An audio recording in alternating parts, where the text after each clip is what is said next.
That is so awesome.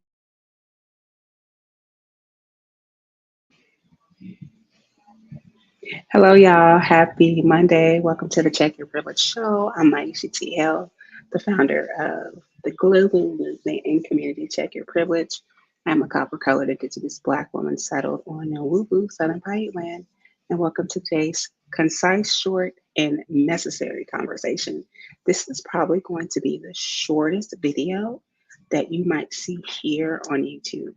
But let me tell you why. Due to the misogynoir that I've experienced, that my friends have experienced, I'm tired.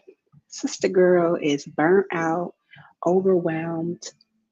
I don't even know which way is up. How about that? The misogynoir is so intense. I had to put a post up on Threads that basically said, like, I wonder if I can pull it up. I want to see what this post is. I want y'all to see how like burnt out the misogynoir is. Like I had to go on Threads and literally go there so people would understand, like, come on, y'all. Like, are we really gonna do this? Like literally. Y'all see this post? Let me see if I can make it bigger. I don't know if I can. I don't think I can. But like literally, it's like it's 2024, not 1964. Black women ain't taking shit our grandmamas and mamas did. White women answered the call. Yes, it was a play on words. It was a double entendre because holy crap, I don't know what year we're living in, but it's almost like there is so much fear and sadness and grief that people aren't recognizing the actions of their behaviors and the multiple marginalizations that exist for Black women due to misogynoir. And maybe nobody knows what it means. So let's look at it real quick. Dictionary.com. We have to define the words before I start going there. It's an hatred or aversion to or prejudice against Black women. And this is a great example because it gives us what we saw when Judge Ketanji Brown Jackson had her hearing. We saw it in real time. Like, why would someone ask her these questions? Or why was this? Or why was that? And it's so wild because it was created in 2014 by Dr. Moya Bailey because she was on social media and she saw what I'm seeing today. Like we are literally reliving history. Like history is not only repeating it, but we're reliving it in real time. Like the energy that exists today is like the energy from 4 or 5 years ago. And it almost feels like 2016, maybe even earlier than that. And we know that history repeats itself and humans expand, but there's something about social media, I think, that is slowing down, like it is impacting our ability to slow down and to really see things as they are and to like live in this present moment, this right now reality. Like social media is literally impacting the way we build community, the way we build trust, the way we hope. So we have social media impacting misogyny, or we have the increase in Black killings impacting misogynoir. Like it's so wild. And the key concepts, right? It's like misogyny, right? Well, misogyny is the hate or dislike or mistrust of women, right? But there's racism, intersectionality, and sexism. So it's all interconnected. But Black women we have always dealt with this, right? That's why you hear like the great Malcolm X, right? Talk about this. I'm going to try to pull it up real quick so we can hear it and we can sit with the words of the great ancestor because I don't think we know what we're living in real time. And so, for those of you who watched the first YouTube, I had to start over because I was on mute. Thank God I'm not on mute now. I'm like, am I on mute now? I had to look at it because we are unprotected. We are seen as the other. We are not human, right? And it's so frustrating, right? Because we think about misogynoir, like we talk about misogyny, but when it comes to misogynoir, we don't have the deep conversations. And so let's hear what Malcolm X had to say in this short but powerful clip. Let's see, turn the captions on. The most disrespected person in America is the Black woman. The most unprotected person in America is the Black woman. The most neglected person in America is the Black woman. And as Muslims, the Honorable Elijah Muhammad teaches us to respect our women and to protect our women. And the only time a Muslim really gets real violent is when someone goes to molest his woman. We will kill you for our woman. I'm making it plain, yes. We will kill you for our woman. We believe that if the white man will do whatever is necessary to see that his woman gets respect and protection, then you and I will never be recognized as men until we stand up like men and place the same penalty over the head of anyone who puts his filthy hands out to put in the direction of our women. The most disrespected person in America is the black woman. If you've never seen that, that was not Doctor, that was Malcolm X giving a speech and sharing like why, who we are. We are the most disrespected. We are the most unprotected. Yes, he connected to his Islamic faith. However, you have to think about how many ways the damsel in distress narrative has made life hard for Black bodies. And, you're probably watching this and like, well, why does this matter to me? Well, if you're somebody on an anti-racism journey or a liberation journey and you don't know about misogynoir and the impacts it has on Black women, especially when you have Black women who are leading and teaching anti-racist movements or movements against struggle or freedom of oppression, you don't know the harm that you're causing, whether subconsciously or unconsciously. And so, right, we know that there's misogyny, racism, and intersectionality, but it's happened since the beginning of time, right? We've always had these tropes as Black women, as the Mamie or the angry Black woman or Jezebel, and it's always perpetuated in media. And right now, social media is the most dangerous place for Black women right now. Like, can I be real? Social media is the most dangerous place for Black women right now because no matter what we say and what we do, we are on the defensive all day, every day. And it's all because of this upcoming election. Like it's always been here, but because of this upcoming election, because of what we know is true, what we're experiencing because of everyone's different belief systems and what's happening in Palestine, like this is really impacting us on a social, emotional, and mental level. And I want to bring up Senator Carrie Mosley Brown so you can get a little context to what I'm saying as far as the political season that we're in. You paved the way, you blazed a path into the Senate as the first Black woman. Has America come so far? I mean, it has, right? This is an amazing moment. It really is. Thank you so much for having me. I am delighted to be here. But remember, progress is never linear. It fits and starts. And I'm wearing white today because we are commemorating the 100th year of the ratification of the 19th Amendment, allowing women the right to participate as citizens, the right to vote. It took all that time to get the right to vote for female citizens, female Americans, and of course, African American women didn't really get the right to vote until the Voting Rights Act of 1965. So it's been a long journey, and it's just delightful to have Kamala Harris on the ticket as the vice presidential nominee. So, let's talk about how she and this moment may be, maybe less grating and jarring than when you made your run for president, when Hillary Clinton did. When you made your run for president, you said that you were described in a newspaper article as delusional for doing so. And you've talked about double standards. You've said there are societal convolutions in both regards, and you can clear one set of them and run afoul in another set. For instance, you're talking about being a woman and being a Black woman. Right. Well, Black women and women of color have the double whammy of having to deal with sexism and misogyny on the one hand and racism on the other. And again, but they both have the same effect in terms of keeping people out, keeping people from being able to contribute whatever they have to give to the society as a whole. And so they're both evils that have to be acknowledged and I think worked on and fought at every turn. And I ran for president because my little niece said to me, who was 12 at the time, she said, Auntie Carol, all the presidents are boys. And I said, but no, sweetie, girls can be president too.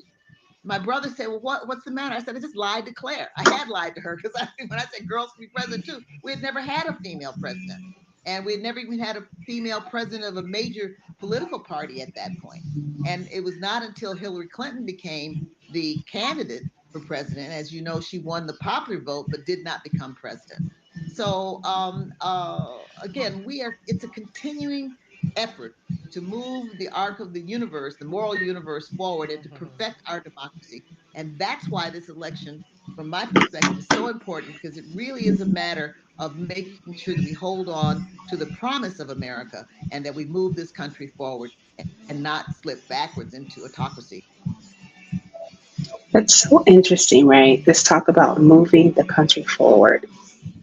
There's activist Maisha, and then there's to all the facets of who I am. And as an activist, we talk about moving the country forward. The person who is nominated, right? Because multiple truth exists,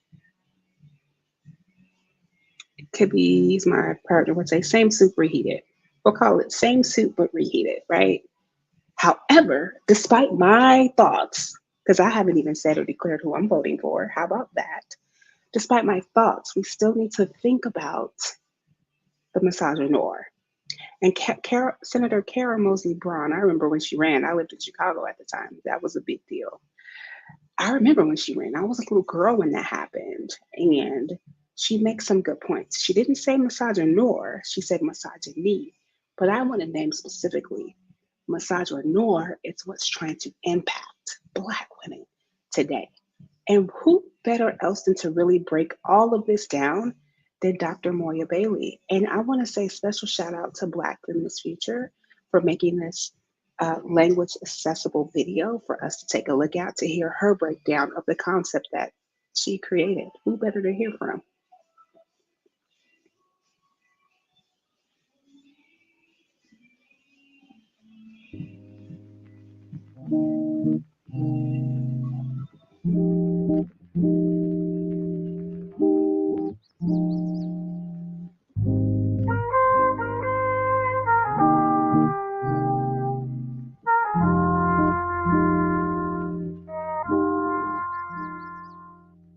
Hi, my name is Dr. Moya Bailey, and I'm going to break down the term misogynoir. So, what is misogynoir?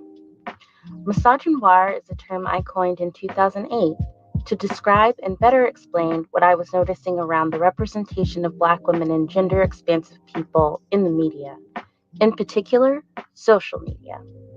The representations of Black women and gender expansive people that I witnessed was limited and negative. It was anti-Black, racist, and sexist, and an outright hatred of Black women and girls. It was so rampant that I coined the term misogynoir to address it. I defined misogynoir as the anti-Black racist misogyny that Black women and people read as Black women experience. So how does misogynoir show up in our lives and broader society? Misogynoir shows up through negative images and stereotypes that have devastating real-life impacts on Black women. For example, you might have heard the term welfare queen. The welfare queen was a term and stereotype promoted by the Reagan administration in the 80s to disparage Black women seeking government assistance. The welfare queen was depicted as a Black single mother committed to taking down the government through her use of social services. The welfare queen stereotype successfully convinced the American public that Black women were the primary users of welfare, hence a burden to society, even though then and now, white people are the primary beneficiaries of welfare. Public policies to this day, like public housing, education, and healthcare, just to name a few, are created with misogynoir baked into the plans. Another example of misogynoir is the use of drag by Black male comedians to portray stereotypes about Black women. Tyler Perry's Medea, Flip Wilson's character Geraldine, Shanae by Martin Lawrence, and most recently, TT by Blame It On Quay are examples of this phenomenon. These different characters, while funny to many, are very problematic. Why? They inform ideas that we have about Black women, especially dark-skinned Black women. These characters suggest that dark-skinned Black women are unattractive, loud, unlovable, and over the top. Also, these characters have a disproportionate impact on Black trans women because they imply that Black trans women are not real women, but only men playing drag. It is a stereotype that leads to deadly consequences for Black trans women. Misogynoir shows up everywhere, in our lives, our families, communities, and broader society. So we must all commit to defeating it. But how do we do that? We do so by tapping into Black feminisms, by uplifting whole and healthy representations of Black women, girls, and gender-expansive folks, and by interrupting moments in our lives where we see misogynoir showing up. It requires the transformation of all of us, that we be different and transform our hatred of Black women, girls, and gender-expansive people into respect, resources, and power. Black feminisms can show us how.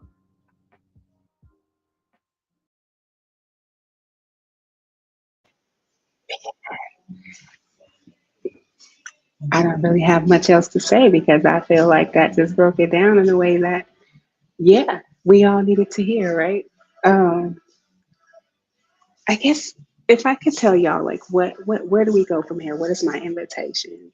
It would be for you. This is the season for you as an ally or co-conspirator. Now you got to say something. Like, my HTTL is like, oh, don't say anything. When you see something, say it. Your job as someone who calls yourself for pro-Black solidarity is to be like, have you worked on your relationship with misogynoir? Because maybe you should. And if you don't know what it means, here's a YouTube video by a Black woman who can explain it to you. So maybe not necessarily make yourself the expert in the content area, but point people in the right direction so they can have an aha moment, so they can be educated and aware.